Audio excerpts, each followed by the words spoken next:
Hello, my name is Douglas Butner, aka Sir Douglas Fresh, and in this course, I'm going to help you sell a ton of art on Redbubble. Why Redbubble? Redbubble is awesome.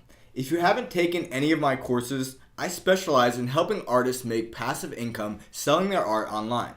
And I can say without a doubt, Redbubble is the best site for newcomers to sell their artwork on.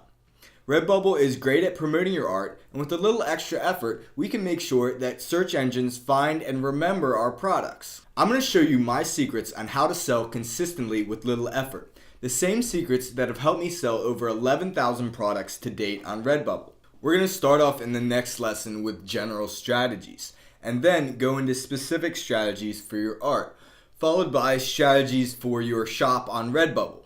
Then we're going to learn how to tailor your keywords, titles, and descriptions so that search engines find them and find your other artwork as well. We'll finish up by talking about promoting our products and making sure that we get consistent views and sales for years to come. The methods that we talk about in this course are pretty much set and forget. So once you do the initial work and set them up, you're going to get traffic from multiple sources all the time for years to come. So guys, let's get started learning how to make a ton of money selling a ton of products on Redbubble.